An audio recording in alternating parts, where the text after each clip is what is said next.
Now, fellow trumpeters, in order to understand and more thoroughly enjoy your trumpet playing careers, it's time that we should introduce you to a bit of theory. So the first thing you should know about is the staff, because that's what all your music is going to be written on. A staff is 5 lines and 4 spaces upon which music is written. The spaces are generally referred to as are known by the letters F-A-C-E, so we call that face, F-A-C-E, face. The lines E, G, B, D, F. Every good boy does fine, and F-A-C-E. And you can repeat that with me. The spaces, F-A-C-E, and the lines, every good boy does fine, okay? So, also we have bar lines, which make up the measures between, for the music, where the music is written on the staff. Between those bar lines is the measure. So we have the bar lines, we have the clef signs, we know what the spaces are called, we know what the lines are called. So remember that, because you're going to see a lot of that in your trumpet playing careers, okay? Next we're going to go to note values, which is very, very important. We're going to have some little demonstrations here right quick to show you about note values. I find that's very, very interesting because we all like apples, and we know that a whole note is like a whole apple. If you cut this apple in half, you get 2 pieces of apple. So you got, now it's whole, you got a whole note. Now it's a part, you got 2 notes, so you got 2 half notes. Now we're going to even go further than that. We're going to bust this apple down into 4 pieces. 1, 2, 3, 4. You see those 4 pieces there?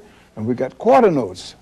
Right there, that's what a quarter note looks like. We're going to go even a step farther than that. We're going to bust these pieces down from the quarter note, and we're going to make 8th notes out of them.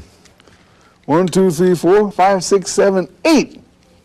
8th notes, and that's what an 8th note looks like. So always remember, whole note, just a circle with no stem. Half note, a circle with a stem. Quarter note, a filled-in circle with a stem. 8th note, a filled-in circle with a stem and a tag on it. What is this? And this? And this? And? Okay, you got it. Now, next we're going to go to something that's just as important as the notes, and that is rests. We're going into rests now. Rests are very, very important because, as one gentleman explained one time about reading music, he said, is reading music very difficult? He said, it's not the notes, it's the rests that are difficult. So this is what, once again, a whole rest would be like the whole apple we explained to you, which gets 4 beats. The half rest gets 2 beats. This is like a hat turned upside down, the whole rest. And the half rest is a hat sitting on the head. The quarter rest looks like a streak of lightning. And the 8th rest, which gets a half a beat, looks like a 7. So a whole rest, 4 beats, half rest, 2 beats, quarter rest, 1 beat, 8th rest, half beat. And now we're going to go into tonguing and slurring and 8th notes and so forth. This, of course, you know, quarter note, quarter note, quarter note, quarter note. Now this is a type of indulgence that we sometimes get involved with notes, which determine the difference in the way a tune sounds after you've played it. You might see a tune at 1, 2, 3, 4, 5, 6, 7, 8 quarter notes. And you might have 4 or 5 different tunes with those 8 quarter notes, but the way that they are interpreted determines how they're going to sound. And that is determined by whether they're played long or legato or short or staccato. The long means legato.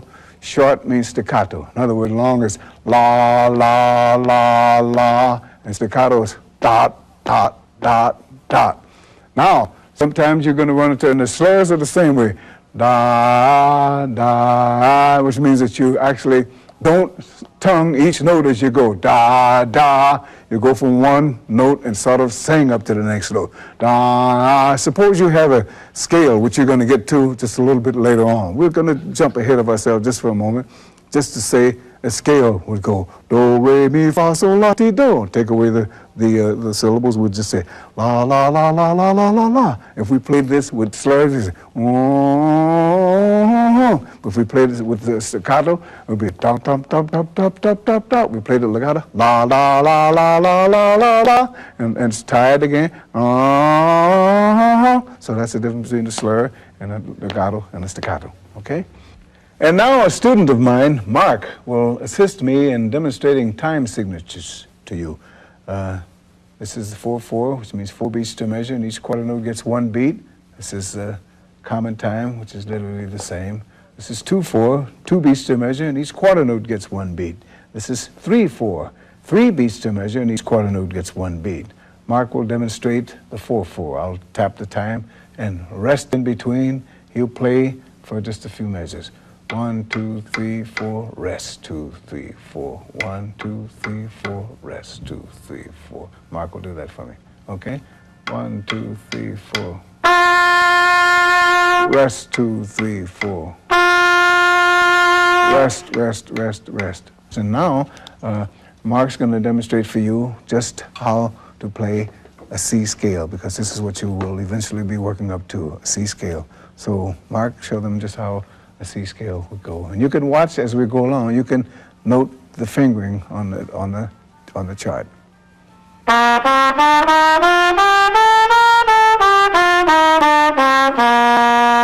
One more time, Mark, and I'll go up with them.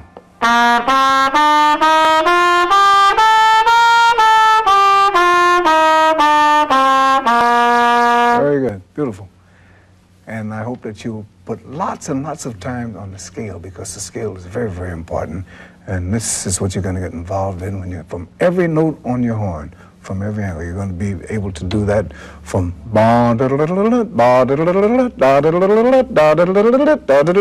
from any note that you hit, because in due time you're going to be able to play any musical passage from any given note, and the scale is the daddy of all those things that you're going to get involved in, and this is the basis of it all. So work on those scales. You can't go wrong.